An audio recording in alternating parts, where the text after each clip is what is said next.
தேர்தல் ஆலோசகராகவும் செயல்பட்டு வருகிறார். கடந்த சட்டமன்ற தேர்தலில் 6 தொகுதிகளுக்கு ஆலோசகராக செயல்பட்டார். அதில் ஒருவர் அமைச்சராக ஆனதும் சில ஜவுளி நிறுவனங்களுக்கு பயிற்சியாளராகவும் வணிக பிசினஸில் காணாமல் போனவர்கள் பற்றிய அறிவிப்பு என 10க்கும் மேற்பட்ட புத்தகங்களை எழுதியிருக்கிறார். ஒரு ஐடியா உங்கள் பிசினஸை உயர்த்தும் என்பது இவரது வெற்றி சொல். நமது ஐடியா பிளஸ் நிறுவனத்தின் உன்னத நிறுவனர் மதிப்பிற்குரிய கிருஷ்ண வரதராஜா அவர்களை பெருமையுடன் மேடைக்கு அழைக்கிறோம். இப்படி ஒருத்தம் வாழ்ந்தாங்கிற பேரு பிசினஸ் ஜாம்பவான்களுக்கு மத்தியில நான் என்ன பேச போறேன் அப்படின்னு லேசா ஒரு எண்ணம் இருந்தாலும் உங்களை எல்லாம் பார்க்கும்போது உற்சாகமா இருக்கு. நான் மணப்பாறையில இருக்கேனா இல்ல சென்னையில ஏதாவது ஒரு ஸ்டார் ஹோட்டல்ல உட்கார்ந்து இருக்கேனா அப்படின்னு ஒரு குழப்பம் வர அளவுக்கு மணப்பாறைக்குள்ள இவ்வளவு சிறந்த ஒரு முயற்சியை முன்னெடுத்திருக்கிற இந்த சகோதரர்கள் அனைவருக்கும் முதல்ல உங்க சார்பா எனது பாராட்டுக்களை நானு பதிவு செஞ்சுக்கிறேன். எனக்கு எதையுமே சீரியஸா பேசி பழக்கம் கிடையாது. நான் ஆனா இன்னைக்கு ஒரு சின்ன கேள்வியோட இந்த நிகழ்ச்சியை துவங்கணும் அப்படின்னு நினைக்கிறேன். ஒவ்வொரு ஊருக்கும் ஒரு அடையாளம் இருக்கு. திருநெல்வேலி அப்படின்னா அல்வா இல்லையா? அப்படி இந்த மணப்பாறைக்கு என்ன அடையாளம்? மணப்பாறைக்கு எதுங்க அடையாளம்? முறுக்கு அடையாளம் இல்லையா? எனக்கு கோவில்பட்டியில நான் பேச போயிருக்கும் போது கோவில்பட்டி நண்பர்கள்ட்ட சொன்னேன், கோவில்பட்டி கடலை மிட்டாய்னு சொல்லி தமிழ்நாடு முழுக்க ஏதோ ஒரு கடலை மிட்டாய் வித்துட்டு இருக்கு. ஆனா கோவில்பட்டியில இருந்து ஒருத்தர் ஒரு பிராண்டா என்ன ஆகி வரல, எமர்ஜ் ஆகி வரல. மசாலான்னா சக்தி மசாலா ஒரு பிராண்ட் அவங்க என்ன இருக்காங்க, எமர்ஜ் ஆயிருக்காங்க. அப்படி மணப்பாறையிலிருந்து நிறைய அடையாளங்களை உருவாக்கணுங்கிற நோக்கத்துல இப்படி ஒரு சிறப்பான நிகழ்வை ஜேகாம் சகோதரர்கள் ஏற்பாடு செய்திருக்கிறார்கள். பாருங்க, நம்ம எல்லாம் எங்கேயாவது நடந்து போனோம்னா நம்மளை என்ன சொல்லி அடையாளம் சொல்லுவாங்கன்னா, நம்ம செய்யற தொழிலை சொல்லிதான் நம்மளை அடையாளம் சொல்லுவாங்க. இப்ப டாக்டர் நடந்து போறாருன்னு வச்சுக்கங்களேன், என்ன சொல்லுவாங்க, இவர் தான் அந்த குமரன் ஹாஸ்பிட்டல் டாக்டர் தெரியுதா அப்படிம்பாங்க. ஒரு ஜுவல்லரி ஓனர் நடந்து போனா என்ன சொல்லுவாங்க, யாருன்னு தெரியுதா, இவர் தான் இந்த ஜுவல்லரி ஓனர் அப்படிம்பாங்க. அப்ப நம்மளை எதை வச்சு அடையாளம் சொல்லுவாங்கன்னு சொன்னா, நாம செய்யற தொழிலை வச்சுதான் நம்மளை அடையாளம் சொல்லுவாங்க. கரெக்டா? செய்யற தொழில் உங்களுக்கு அடையாளமா இருந்தா நீங்க பிசினஸ்ல துவக்க நிலையில இருக்கீங்கன்னு அர்த்தம். தொழில் உங்களுக்கு அடையாளமா இருந்தா பிசினஸ்ல துவக்க நிலையில இருக்கீங்கன்னு அர்த்தம். அந்த தொழிலுக்கே நீங்க அடையாளமா ஆயிட்டீங்கன்னு சொன்னா வெற்றி நிலையில இருக்கீங்க அப்படின்னு அர்த்தம். மசாலா தயாரிச்சு எவ்வளவோ பேர் சம்பாதிச்சாங்க, அதுல சாதிச்சது சக்தி மசாலா தான். பனீர் தயாரிச்சு எவ்வளவோ பேர் சம்பாதிச்சாங்க, அதுல சாதிச்சிருக்கிற ஒருத்தர் மில்கி மிஸ்ட். மைசூர் பா தயாரிச்சு எவ்வளவோ பேர் சம்பாதிச்சிருக்காங்க, அதுல சாதிச்சது யாருங்க, கிருஷ்ணா ஸ்வீட்ஸ் இல்லையா? இவங்கெல்லாம் அந்த துறைக்கே என்ன வராங்க, அடையாளமா மாறுறாங்க. அப்ப இந்த நிகழ்ச்சியுடைய நோக்கம் என்னன்னா, இன்னைக்கு தொழில் உங்களுக்கு அடையாளமா இருக்கு, நாளைக்கு இந்த தொழில் துறைக்கே நீங்க அடையாளமா ஆகணும். அதுதான் இந்த நிகழ்ச்சியுடைய நோக்கம். அந்த உற்சாகத்தோட நீங்க எல்லாரும் வந்திருக்கீங்க, ரொம்ப சந்தோஷமா இருக்கு.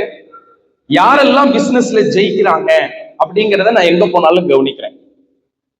வெற்றியோட அளவு எவ்வளவு, ஒரு மனிதன் எவ்வளவு வெற்றி பெறுவான் அப்படின்னா அவனுடைய சிந்தனையின் அளவு பிளஸ் தைரியத்தின் அளவு, அதுதான் வெற்றியின் அளவு. வெற்றியோட பரப்பளவு கண்டுபிடிக்கணும்னு வச்சுக்கோங்க. வெற்றியுடைய பரப்பளவு கண்டுபிடிக்கணும்னா இதுதான் ஃபார்முலா. ஒரு மனிதனுடைய சிந்தனையின் அளவு பிளஸ் தைரியத்தின் அளவு, இதுதான் அவனுடைய வெற்றியின் பரப்பளவு. சில பேர் எப்படி சிந்திச்சு பழகிருப்பாங்கன்னா, இந்த மணப்பாறையில அவங்க ஏதோ ஒரு தெருவுல வாழ்ந்துட்டு இருக்காங்கன்னு வச்சுக்கோங்க, அந்த தெரு அளவுக்கு தான் சிந்திச்சு பழகிருப்பாங்க. சில பேர் மணப்பாறை அளவுக்கு சிந்திச்சு பழகிருப்பாங்க, சில பேர் திருச்சியோட அளவுக்கு சிந்திச்சு பழகிருப்பாங்க. எவ்வளவு தூரம் சிந்திச்சு பழகிருக்காங்களோ அவங்க அவ்வளவு தூரம் தான் அவங்களால என்ன பண்ண முடியும், வெற்றி அடைய முடியும். ரொம்ப நேரமா நீங்க பேச்ச கேட்டுட்டே இருக்கீங்களா, அதனால ஒரு சின்ன ஆக்டிவிட்டி கொடுக்கலாம்னு நினைக்கிறேன். எனக்கு இந்த 2வது படியில இருந்து கீழே குதிக்கிற மாதிரி ஒரு ஆள் வேணும். இங்க 2வது படி இருக்குல்ல, தெரியுதா, தர தெரியுதா?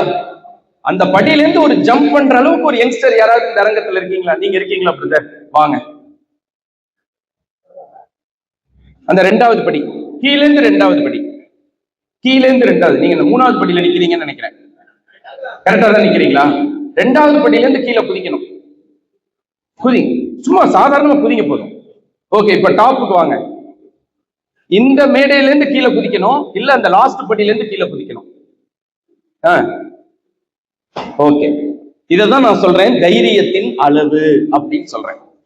இதான் நான் என்ன சொல்றேன், தைரியத்தின் அளவு அப்படின்னு சொல்றேன். சில பேருக்கு பாருங்க, திருச்சியில ஒரு பிரான்ச் போடலாமான்னு தோணும். இங்க ஒரு குரல் கேட்கும், வேணாம், இருக்கிறத ஒழுங்கா பாரு, அங்க போய் நாளைக்கு லாஸ் ஆயிடுச்சுன்னா என்ன பண்ண முடியாது, நம்மளால மேனேஜ் பண்ண முடியாது அப்படின்னு சொல்லி அவங்கள வேற யாரும் இழுத்து பிடிச்சு உட்கார வைக்க மாட்டாங்க. அவங்க மனசே அவங்களை என்ன பண்ணிரும், இழுத்து பிடிச்சு உட்கார வச்சிடும். நான் எங்க போனாலும் பிசினஸ் பீப்புள முதல்ல ஸ்கேன் பண்ணி பார்ப்பேன், இவங்க எப்படிப்பட்ட டைப் அப்படின்னு. நீங்களும் இப்போ உங்களை ஸ்கேன் பண்ணி பாருங்க. பிசினஸ் பீப்புள்ல 2 விதமான மனிதர்களை நான் பாக்குறேன். ஒருத்தரை நான் மணி மைண்ட்னு சொல்லுவேன், இன்னொருத்தர பிசினஸ் மைண்ட் அப்படின்னு சொல்லுவேன். ஒண்ணு இல்ல, இந்த நிகழ்ச்சி முடிஞ்ச ஒருத்தர் என்ன பண்றாரு, மணப்பாறை பஸ் ஸ்டாண்டுக்கு போறாரு. அங்க ஒரு டீ கடை கண்ணாபின்னு சேல்ஸ் ஆயிட்டு இருக்கு. ஒரு மணி நேரம் நின்று அந்த கூட்டத்தை அவர் வேடிக்கை பார்க்கிறார், என்ன நடக்குது அப்படின்னு வேடிக்கை பார்க்கிறார். 1 மணி நேரத்துல 200 டீ மட்டும் வித்திருக்கு, மத்ததெல்லாம் கணக்கு எடுக்கல, அவர் டீயை மட்டும் கணக்கு எடுக்கிறார். 1 மணி நேரத்துல 200 டீ வித்திருக்கு.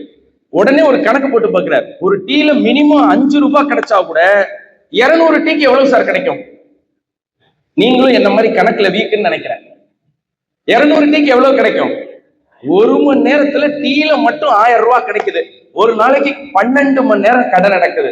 ஒரு நாளைக்கு 12,000 ரூபாய் டீல மட்டும் அவருக்கு ப்ராஃபிட் நிக்குது. அப்படின்னா ஒரு மாசத்துக்கு 3,60,000 ரூபாய் டீல மட்டும் கிடைக்குது. போடுறா எதிரில ஒரு டீ கடைன்னு நினைச்சா நீங்க மணி மைண்டு. நீங்க என்ன மைண்டு சார்? மணி மைண்டு. அங்க டீ குடிக்கிறீங்க, அந்த டீயை வாயில வச்சா சாய்னு சொல்ற மாதிரி இல்ல, சே அப்படின்னு சொல்ற மாதிரி இருக்கு. மணப்பாறை பஸ் ஸ்டாண்ட்ல ஒருத்தர் இறங்கி அடுத்த பஸ்ஸுக்கு ஏறதுக்கு முன்னாடி ஒரு டீ சாப்பிடலாம், டீ குடிச்சா நம்ம ஊரை பத்தி என்ன நினைப்பாங்க? டீங்கிறது மூடை என்ஹான்ஸ் பண்ற ஒரு விஷயம், தேநீர்ங்கிறது ஒரு அனுபவம். அதை குடிக்கிற இடமே என்ன இருக்கணும், அந்த ஆம்பியன்ஸ் அந்த மூடை என்ஹான்ஸ் பண்ற மாதிரி இருக்கணும். மணப்பாறையில நல்ல டீனா என்னன்னு காமிக்கிற மாதிரி நான் ஒரு டீ கடை போறேன். ஒரு நல்ல ஆம்பியன்ஸ்ல நல்ல டீய அந்த எக்ஸ்பீரியன்ஸோட அவங்க குடிக்கிற மாதிரி ஒரு டீ கடை போட போறேன்னு சொல்லி 4 பிரான்ச் போட்டு சக்சஸ் பண்ணா நீங்க பிசினஸ் மைண்ட். மணி மைண்ட்னா என்ன? எதை பார்த்தாலும் பணத்தை முன்னிலைப்படுத்தி பார்த்தீங்கன்னா நீங்க மணி மைண்ட். இதை செஞ்சா எனக்கு எவ்வளவு கிடைக்கும், எனக்கு என்ன கிடைக்கும், இப்படியே யோசிச்சீங்கன்னா நீங்க மணி மைண்ட். என் கஸ்டமருக்கு என்ன கிடைக்கும், என் ஸ்டாஃபுக்கு என்ன கிடைக்கும், என் சப்ளையருக்கு என்ன கிடைக்கும், எனக்கும் என்ன கிடைக்கும்னு யோசிச்சா நீங்க பிசினஸ் மைண்ட். நான் ஜெயிக்கணும், நான் மட்டும் ஜெயிக்கணும்னு நினைச்சா நீங்க மணி மைண்ட்.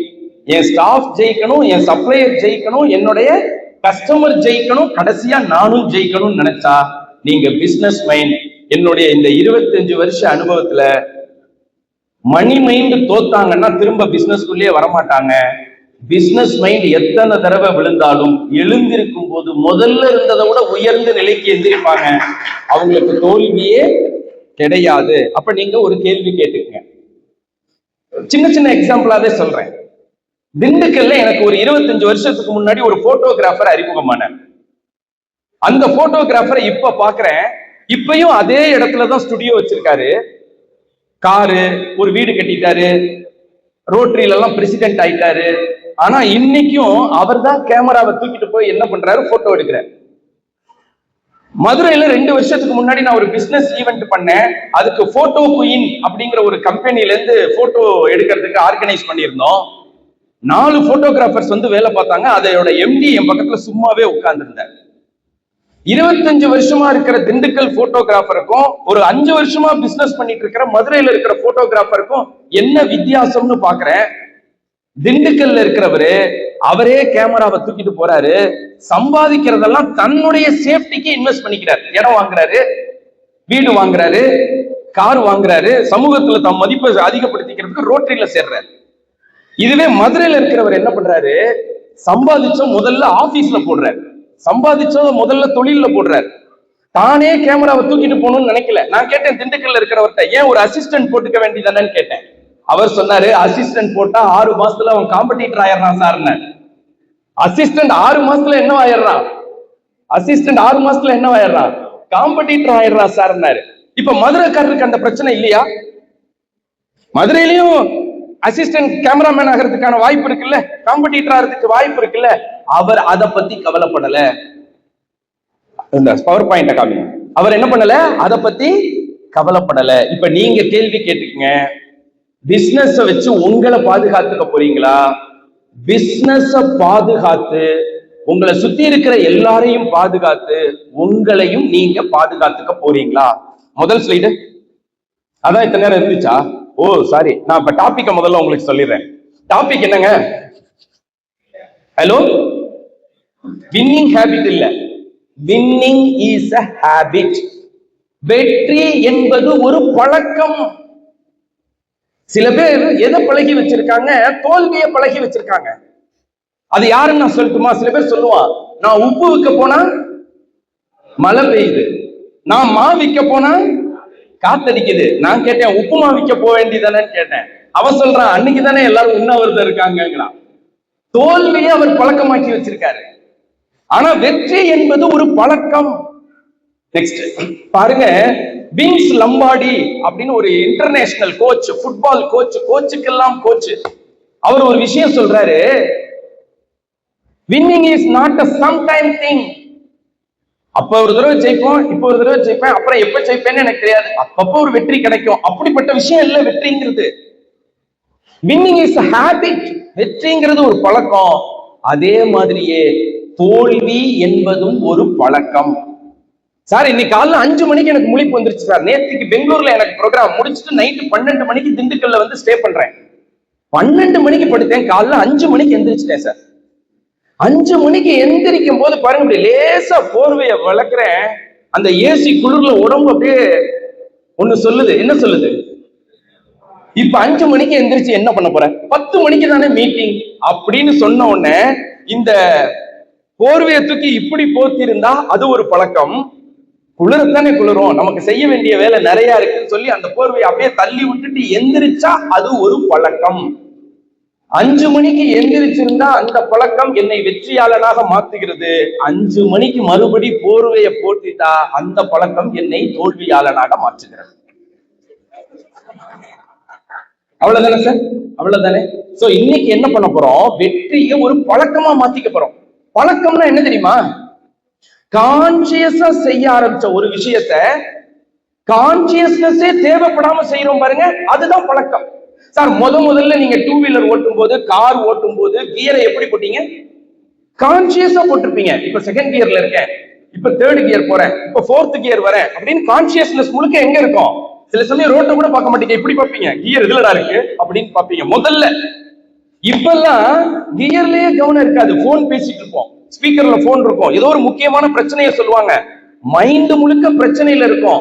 எந்த கியர் மாத்தணும், ரோட்ல எத்தனை வண்டி கிராஸ் ஆச்சு, எப்ப பிரேக் போட்டோம், எப்ப ஸ்பீட் பிரேக்கர்ல ஏறணும், எதுவுமே கான்சியஸா நடந்திருக்காது. எல்லாமே தானா நடக்கும். நீங்க கரெக்டா போக வேண்டிய இடத்துல போய் வண்டியை நிப்பாட்டிருப்பீங்க. am I right? அப்ப டிரைவிங் உங்களுக்கு என்ன ஆயிடுச்சு? ஹேபிட்டா மாறிடுச்சு. அது மாதிரி நீங்க சக்சஸ் என்ன பண்ணிக்க முடியும்? ஒரு ஹேபிட்டா மாத்திக்க முடியும்.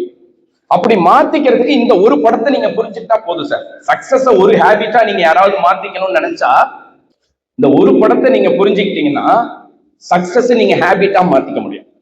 இங்க இருக்கிறவர் ஒரு பிசினஸ் மேன் சார், கிளியரா? இங்க நிக்கிறவரு ஒரு பிசினஸ் மேன் இருக்கு, அவர் கையில என்ன இருக்கு? வில்லும் அம்பும் இருக்கு. அவர் எதை பார்த்துக்கிட்டு இருக்காரு? எதை பார்த்துட்டு இருக்காரு? கோலை தான் பார்த்துட்டு இருக்காரு. கரெக்டா? நம்மளால ஏன் கோலை பார்க்க முடியலன்னா நமக்கு அப்ரசென்டிங்ல பாக்குறதுக்கே நமக்கு நேரம் கரெக்டா இருக்கு. காலையில ஆபீஸ்க்கு போய் நம்ம 10 விஷயம் செய்யணும்னு நினைச்சா நம்ம கிட்ட கொண்டு வரணும்னு அவன் 20 பிரச்சனையை வச்சிருக்கான். இதை கேட்ட உடனே நமக்கு கோலும் மறந்துருது, நெக்ஸ்ட் பிரான்ச்சும் மறந்துருது, விடுகதையா இந்த வாழ்க்கை அப்படின்னு நம்ம மாறிடுறோம். நான் ஜெயிச்ச சில மனிதர்களை பத்தி சொல்றேன். இந்த ஒரு படத்தை வச்சு எல்லாத்தையும் சொல்லிடலாம்னு நினைக்கிறேன்.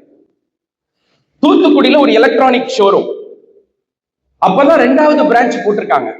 அவங்க நேரம் பாருங்க, அந்த 2வது பிரான்ச் போட்ட நேரம் ஏற்கனவே 25 பிரான்ச் வச்சிருக்கிற ஒரு நிறுவனம் அந்த ஊர்ல பிரான்ச் போடுறாங்க. 2 பிரான்ச் வச்சிருக்கிறவர் கொடுக்க முடிஞ்ச விலை என்னவா இருக்கும்? 25 பிரான்ச் வச்சிருக்கிறவர் கொடுக்க முடிஞ்ச விலை என்னவா இருக்கும்? ஆட்டோமேட்டிக்கா அந்த 25 பிரான்ச் உள்ள கடைக்கு கஸ்டமர் போக ஆரம்பிக்கிறாங்க.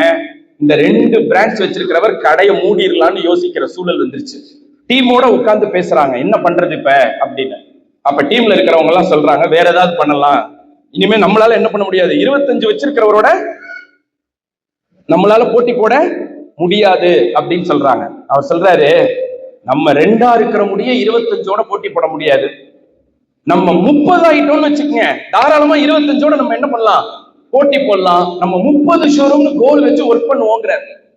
டீம்ல இருக்கிறவங்க சொல்றாங்க, இந்த 2 நடத்துறதே கஷ்டமா இருக்கு, இதையே இழுத்து மூடலாங்கிற கண்டிஷனுக்கு வந்துட்டோம், நீங்க என்ன 30ன்னு சொல்றீங்கன்னு. இங்க இருக்கிற எல்லாரும் தயவு செய்து புரிச்சுக்குங்க நான் சொல்ற விஷயத்த.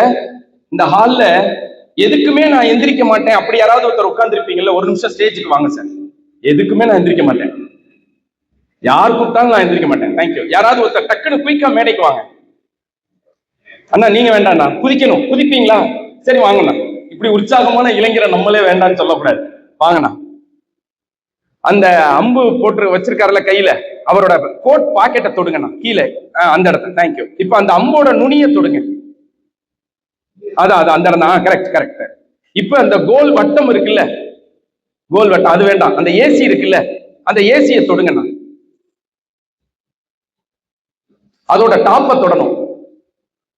சூப்பர், நல்ல கைத்தட்டல் கொடுங்க அவருக்கு. இப்ப சொல்லுங்க, எந்த அட்டெம்ப்ட் செய்யும் போது அவரோட எனர்ஜி முழுசா வெளியில வந்துச்சு? ஹலோ, டாப்ல தொடும்போது. நல்லா தெரிஞ்சுக்குங்க நண்பர்களே, யாரு உயர்ந்த இலக்குகளுக்காக வேலை செய்கிறார்களோ அவங்களுக்கு தான் அவங்க ஆற்றல் முழுமையா வெளிப்படும். நான் சொல்றது புரியுதுங்களா? இப்ப 2 ஷோரூம் இழுத்து மூடலாம்னு நினைச்சவர் ஒரு கோல் வைக்கிறாரு, 30 ஷோரூம்னு கோல் வைக்கிறாரு. எப்போதுமே கோல் பிரம்மாண்டமா இருக்கணும். கோல் பிரம்மாண்டமா இருந்தா என்ன பண்ணும், அந்த கோலுக்கு முன்னாடி நீங்க பொசுக்குன்னு இருப்பீங்க. இப்ப உதாரணத்துக்கு அந்த கேமரா லைட்டிங் ஸ்டாண்ட கற்பனை பண்ணிக்கங்க, அதுக்கு முன்னாடி இதான் நான் வச்சுக்கங்க.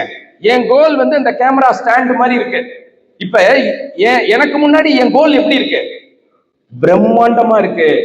யாரு பிரம்மாண்டமா கோல் வைக்கிறாங்களோ அவங்கள அந்த கோல் என்ன தெரியுமா பண்ணும், விஸ்வரூபம் எடுக்க வைக்கும். இங்க எத்தனை பேர் நீங்க ஒரு ஆளா பிசினஸ் பண்றீங்க? சோலோபிரினர். நான் மட்டும்தான் சார் என் பிசினஸ்ல. Okay, good, super.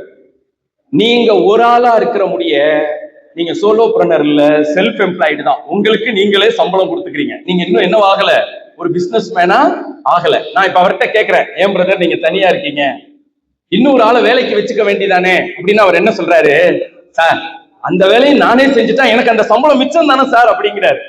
மிச்சமாகிற பணம் உங்களுக்கு சேமிப்பா இருக்குமே தவிர ப்ராஃபிட்டா இருக்காது. சேமிப்பு வேற, ப்ராஃபிட் வேற. சரி, இப்ப பார்ப்போம். எல்லாரும் கைகளை, ஃபார்முலா இந்த கையில தான் இருக்கு. ஃபர்ஸ்ட் விரலை தொட்டுக்குங்க. என் பிசினஸ்ல நான் தான் வேலை செய்யறேன்னா உங்க பிசினஸ்ல நீங்க வேலை செய்யறவரா தான் இருக்கீங்க. வேலை செய்யறவரா இருக்கிற முடிய உங்களுக்கு பிசினஸ்ல வளர்ச்சியே இருக்காது, நீங்க லேபரா தான் இருப்பீங்க. முதல் ஸ்டேஜ் என்னங்க, வேலை செய்பவர். இப்ப பிரதர் இருக்காரு, அவர் ஒரு கம்ப்யூட்டர் சென்டர் வச்சிருக்காரு. யாராவது டிசைனிங் பண்ணணும்னு கொண்டு வந்தா இவரே டிசைன் பண்ணி கொடுக்கிறாரு. அப்ப இவர் என்னவா இருக்காரு, வேலை செய்யறவரா இருக்காரு. இதுக்கு அடுத்த ஸ்டேஜ் வேலை வாங்குபவர். இவர் என்ன பண்றாரு, இப்ப ஒரு பையனை அசிஸ்டண்டா போடுறாரு. என்ன ஆர்டர் வந்தாலும் நீ டைப் பண்ணி வை, நான் டிசைனை இம்ப்ரூவ் பண்ணிக்கிறேன் அப்படிங்கிறார். இப்ப வேலை செய்யறதுக்கு ஒரு ஆள் இருக்கு, இவர் வேலை வாங்குபவரா மாறிட்டார். இப்ப நிறைய ஆர்டர் வருது, 10 பேரை வேலைக்கு போட்டார். இவங்களுக்கு எல்லாம் வேலை சொல்றதுக்கு ஒரு ஆளை போட்டார், இன்சார்ஜ் போட்டார், சூப்பர்வைசர். அவர் தான் ஆர்டர் ரிசீவ் பண்ணுவாரு, 10 கம்ப்யூட்டருக்கு வேலையை பிரிச்சு கொடுப்பாரு, எது முக்கியம்னு சொல்லுவார். இப்ப பாருங்க, கம்பெனில பாருங்க, வேலை செய்பவர், வேலை வாங்குபவர், வழி நடத்துபவர் அப்படிங்கிற ஸ்டேஜுக்கு இவர் வந்துட்டார். இவர் என்ன சொல்லுவாரு, ஏன்பா இந்த ஜேகாம்ல இருந்து பேமெண்ட் வந்துருச்சான்னு கேட்பாரு. வந்துருச்சு அப்படின்னா அப்ப அவங்க வேலையெல்லாம் ஃபர்ஸ்ட் ப்ரிஃபரன்ஸ் கொடுத்து அதை முடிங்க. இங்க இருந்து பேமெண்ட் வந்துருச்சு, அந்த ஜுவல்லரியில இருந்து வந்துருச்சா, 2 மாசம் பெண்டிங் இருக்கு, அவங்க வேலையை கொஞ்சம் பெண்டிங் போடும். இப்ப இவர் வேலை செய்யல, வேலை வாங்கல. இப்ப என்ன பண்றாரு, வழி நடத்துறார். வேலை செய்பவர்கள், வேலை வாங்குபவர்கள், வழி நடத்துபவர்கள். இந்த 3 ஸ்டேஜ்ல இருக்கிற முடிய உங்களுக்கு வளர்ச்சி கிடையாது. 4ஆவதா ஒரு ஸ்டேஜ் இருக்கு, பாலிசி மேக்கர்ஸ். Policy makers. இந்த 3 இடத்துக்கும் நீங்க ஆளை வளர்த்தீங்கன்னா தான் நீங்க இந்த இடத்துக்கு வர முடியும். நீங்க இந்த இடத்துக்கு வந்தா மட்டும்தான் வாழ்க்கையில் வளர முடியும். வாழ்க்கையில என்ன சார் ஆக முடியும்? நீங்க வளர முடியும். நீங்க பிசினஸ்ல ஸ்கேல் பண்ணணும்னா என்ன பண்ணணும்னு சொல்றேன். பிசினஸ்ல ஸ்கேல்னா என்னங்க? ஸ்கேல்னா என்ன? வளர்றது, இருக்கிறத வச்சு வளர்றது. ஸ்கேல்னா என்னது? இருக்கிறத வச்சு வளர்றது. எக்ஸ்ட்ரா லோன் வாங்கி வளர்றது இல்ல. இன்னைக்கு என்கிட்ட என்ன பொட்டன்ஷியல் இருக்கோ அதை வச்சு வளர்றது. ஒரு எக்ஸாம்பிள் சொல்றேன் பாருங்க. நாங்க இதே மாதிரி பிசினஸ் செமினார் நடத்துறோம். ஒரு ஹால்ல, ஒரு ஸ்டார் ஹோட்டல்ல, பேங்க்வெட் ஹால்ல நாங்க பிசினஸ் செமினார் நடத்துறோம். ஒரு பார்ட்டிசிபென்ட்டுக்கு 3000 rupees சார்ஜ் பண்றோம். ஒரு 300 பேர் கலந்துக்கிற மாதிரி ஒரு ஈவெண்ட் நடத்துறோம். எல்லாமே பிக்சட் தான். 300 பேரு, 3000 ரூபாய், 9 லட்சம் ரூபாய் வருமானம். இதுக்கு நான் சில ப்ரொமோஷன் பண்றேன், இதுக்கு சில இன்வெஸ்ட்மெண்ட் பண்றேன், எல்லாமே பிக்சட். ஆனா இதை வச்சு நான் வளர முடியுமான்னா வளர முடியும்னு நாங்க கண்டுபிடிக்கிறோம். என்ன பண்றோம்? எல்லா டிக்கெட்டையும் 3000 ரூபான்னு விற்காம silver pass, gold pass, diamond பாஸ்னு மாத்துறோம். எல்லாம் சேம். ஆனா அதுல இருந்து நாங்க வளர்றதுக்கு ஒரு வாய்ப்பை கண்டுபிடிக்கிறோம். என்ன பண்றோம்?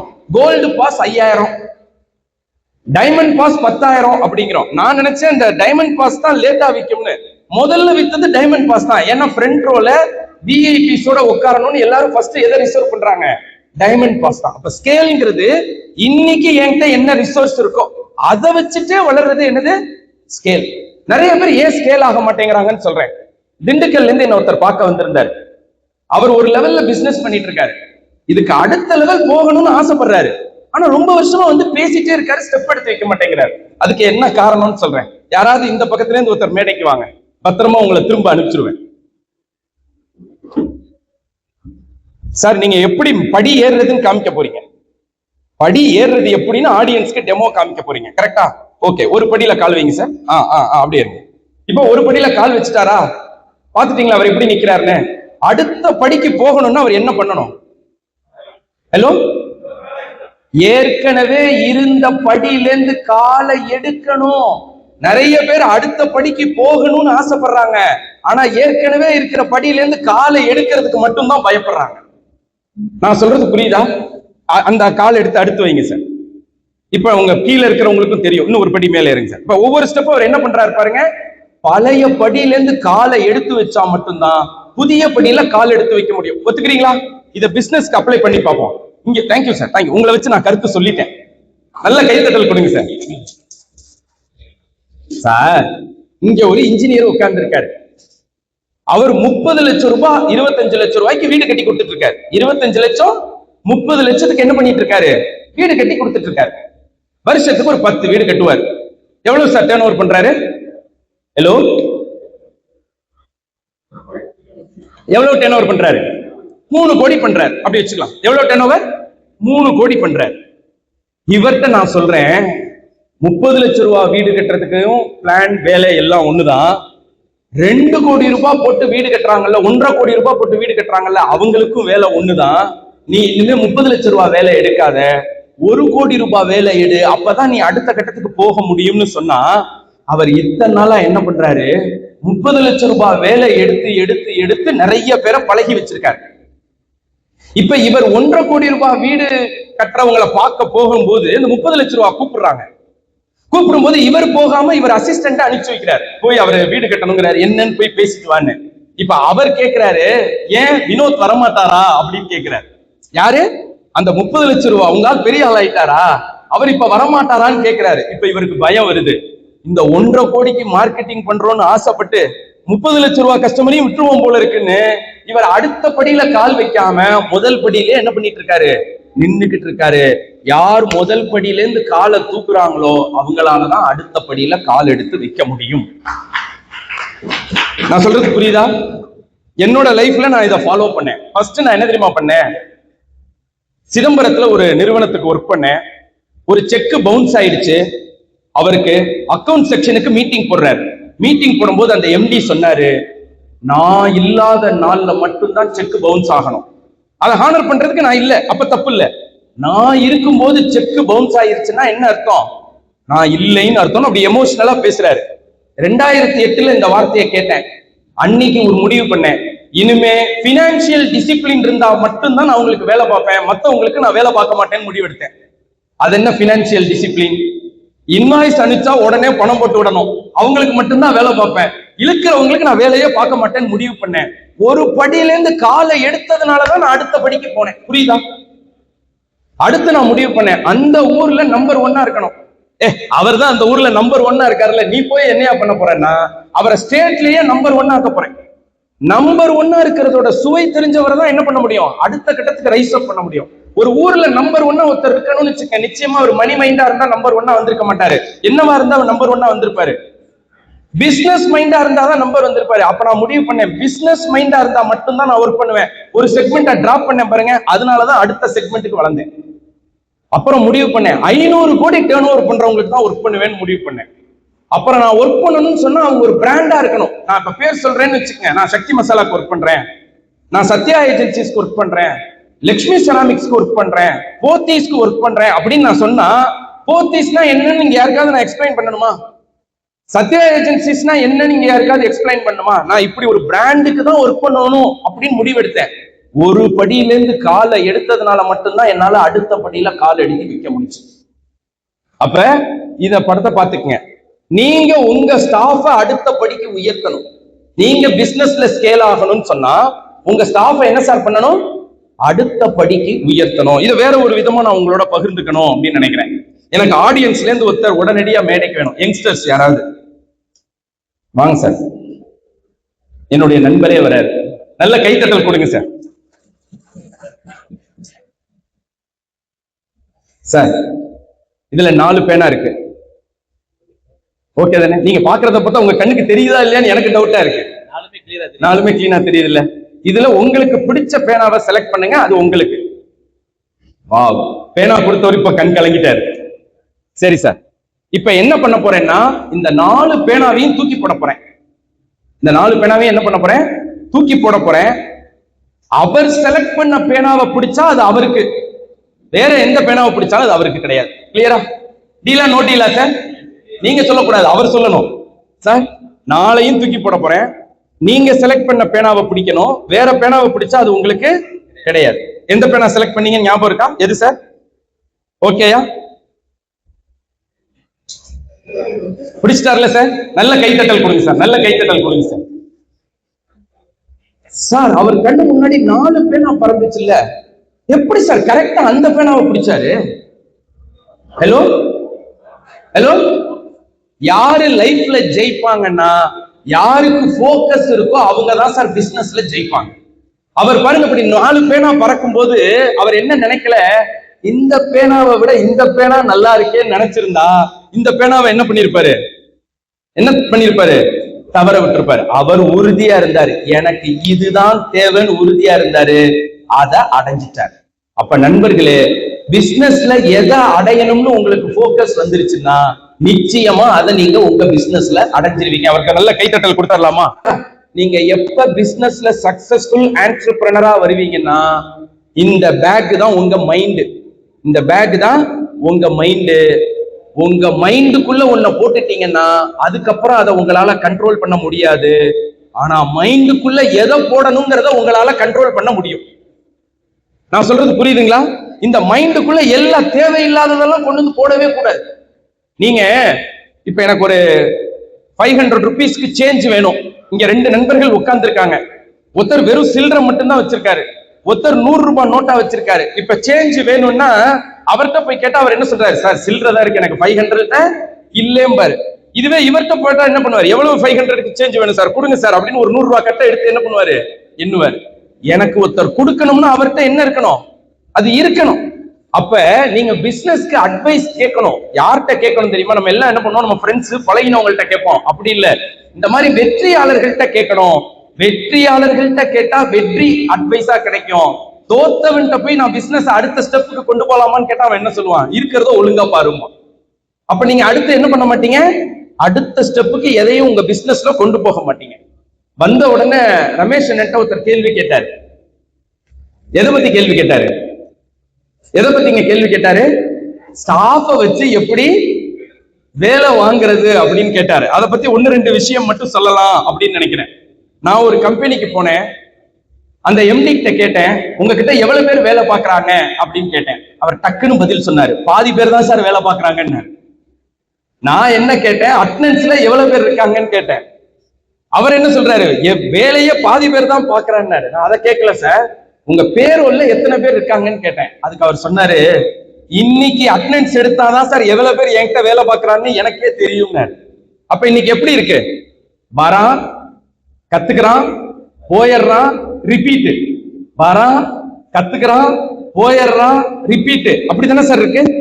இந்த சூழல்ல நம்மளால என்ன பண்ண முடியும், ஸ்டாஃபை வச்சு ஜெயிக்க முடியுமா? நீங்க பிசினஸ் வளர்க்கணும்னு சொல்றீங்களே அப்படின்னா பாருங்க, சில உதாரணங்கள் சொல்றேன்.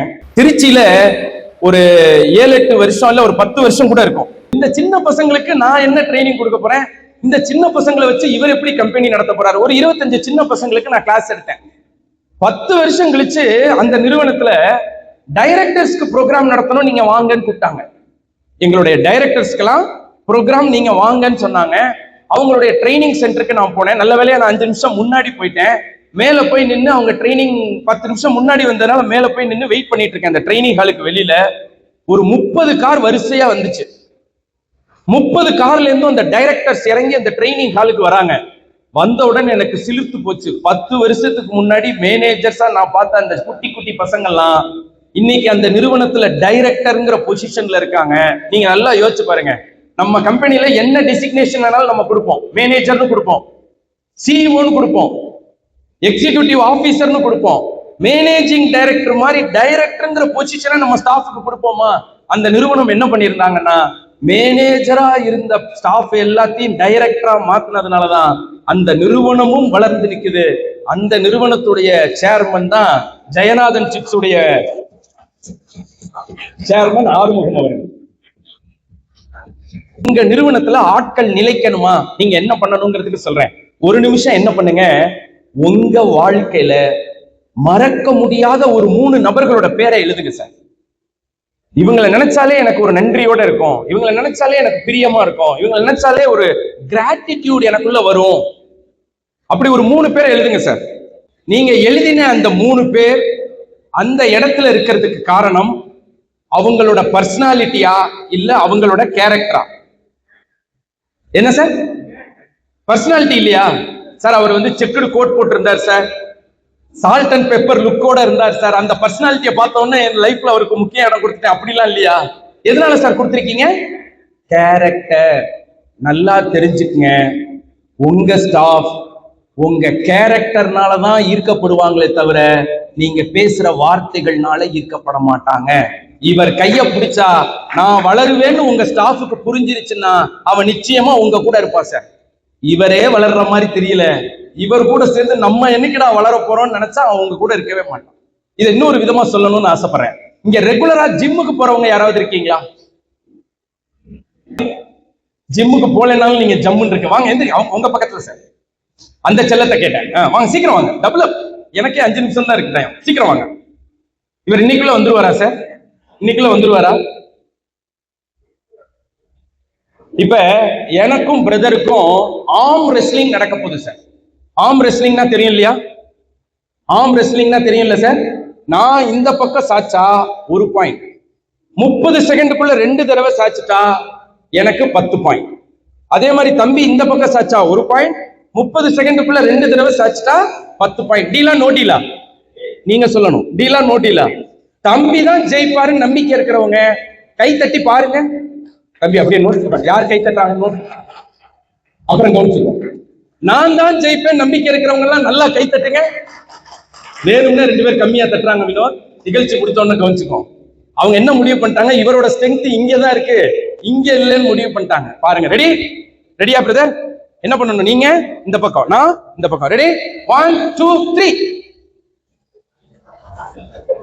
நான் என்ன பண்ணிட்டு இருக்கேன், அவரை ஜெயிக்க வச்சுட்டு இருக்கேன். இப்ப அவர்கிட்ட கேட்போம், நான் உங்களை ஜெயிக்க வச்சுட்டே இருந்தா நீங்க என்ன பண்ணுவீங்க? நான் உங்களை ஜெயிக்க வச்சுக்கிட்டே இருக்கேன், நீங்க பதிலுக்கு என்ன பண்ணுவீங்க? என்னங்க செய்வாரு? என்ன ஜெயிக்க வைக்கிறதுக்கு இப்படி கைய தள்ளுவாரு. ஆமா ரைட்? நான் ஜெயிக்கணும் மட்டும் நீங்க நினைச்சு வாழ்ந்தா உங்களை சுத்தி இருக்கிற எல்லாரும் உங்களை ஜெயிக்க விடாம போராடிக்கிட்டு இருப்பாங்க. நீங்க மத்தவங்க ஜெயிக்கணும்னு நினைச்சு உழைச்சு பாருங்க, எல்லாருமா சேர்ந்து உங்களை ஜெயிக்க வைப்பாங்க. சார் கேக்குறேன், இந்த ஹால்ல நான் ஏன் வெற்றிக்காக பேசணுமா, உங்க வெற்றிக்காக பேசணுமா? உங்க வெற்றிக்காக பேசினா தானே நான் ஜெயிப்பேன். இதேதான் சார் உங்களுக்கு ஃபார்முலா. என்னோட லைஃப்ல 24 வருஷம் நான் பிசினஸ் பண்ணி அடைஞ்ச வளர்ச்சிய லாஸ்ட் ஒரு பினான்சியல் இயர்ல அடைஞ்சேன் சார். அதுக்கு காரணம் என்ன தெரியுமா? நான் இந்த புது கணக்கு போடுவாங்கல்ல, அதுல ஒரு வார்த்தை எழுதினேன். அதுதான் என்னுடைய 24 வருஷ வளர்ச்சிய ஒரே வருஷத்துல அடைய வச்சுச்சு. புது கணக்கு போடும்போது என்ன எழுதுவோம்? லாபம்னு எழுதுவோம் இல்லையா? நான் ஒரு வார்த்தை சேர்த்து எழுதினேன் சார், எல்லோருக்கும் லாபம் அப்படின்னு எழுதுறேன்.